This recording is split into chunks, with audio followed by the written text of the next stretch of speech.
సాధారణంగా ఏ హీరో అయినా సరే తన సినిమా విడుదలైన తర్వాత మొదటి షో అభిమానులతో కలిసి తన సినిమాను థియేటర్లలో నేరుగా చూడాలని కోరుకుంటారు. అయితే ఇలా చూడడం తప్పులేదు, కానీ అభిమానుల భద్రత చాలా ముఖ్యమని చెప్పాలి.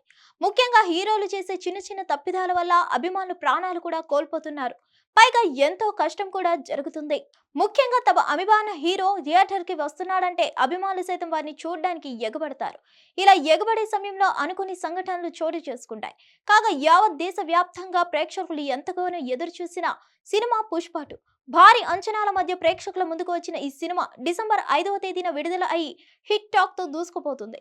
ఇదిలా ఉండగా రాత్రి నుంచి బెనిఫిట్ షోలు మొదలవగా షో చూడడానికి అభిమానులు కూడా పెద్ద సంఖ్యలో తరలి వచ్చారు. అయితే హైదరాబాద్ లో సంధ్య థియేటర్ కి అల్లు అర్జున్ కూడా సినిమా చూడడానికి వచ్చారు. తమ అభిమాన హీరోని చూడాలనుకున్న అభిమానుల మధ్య పెద్ద ఎత్తున తొక్కిసలాట జరిగింది. ఈ నేపథ్యంలోనే 39 సంవత్సరాల వయసున్న రేవతి సంధ్య థియేటర్ వద్ద జరిగిన తొక్కిసలాటలో మరణించింది. ఆమె కొడుకు ఆరోగ్య పరిస్థితి విషమంగా ఉంది. ఈ ఘటనపై తాజాగా మృతురాలి భర్త భాస్కర్ స్పందించారు.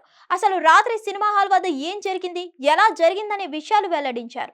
ఇందులో భాగంగా తమ బాబు అల్లు అర్జున్ ఫ్యాన్ అని, అతన్ని అందరూ పుష్ప అని పిలుస్తారని, అందుకోసమే మేము సినిమాకు వచ్చామని, అయితే ఇలా తొక్కిసలాటలో తన భార్యను కోల్పోవడం తట్టుకోలేకపోతున్నట్లు తెలిపారు.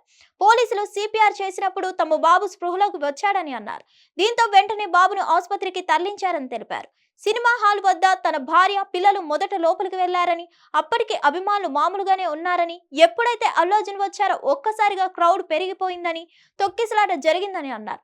తమ బాబు పరిస్థితి విషమంగానే ఉందని వైద్యులు చెప్పారని భాస్కర్ వెల్లడించారు. ఈ నేపథ్యంలోనే అల్లు అర్జున్ పై కాంగ్రెస్ బహిష్కృత నేత బక్క జెడ్సన్ జాతీయ మానవ హక్కుల కమిషన్ లో పిటిషన్ దాఖలు చేశారు. దీనికి అల్లు అర్జున్, పోలీసులు, నిర్మాతలు బాధ్యత వహించాలని డిమాండ్ చేశారు. అల్లు అర్జున్ ఆ రాత్రి పూట రావాల్సిన అవసరం ఏముందని కూడా ఆయన ప్రశ్నించారు. ఆయన అరెస్ట్ చేయడంతో పాటు మృతురాలి కుటుంబానికి 10 కోట్ల నష్టపరిహారం ఇప్పించాలని కూడా కోరారు. హిట్ టీవీ యాప్ ని డౌన్లోడ్ చేసుకోండి. ఇందులో short news, live news, entertainment movies అన్ని అవైలబుల్ గా ఉన్నాయి.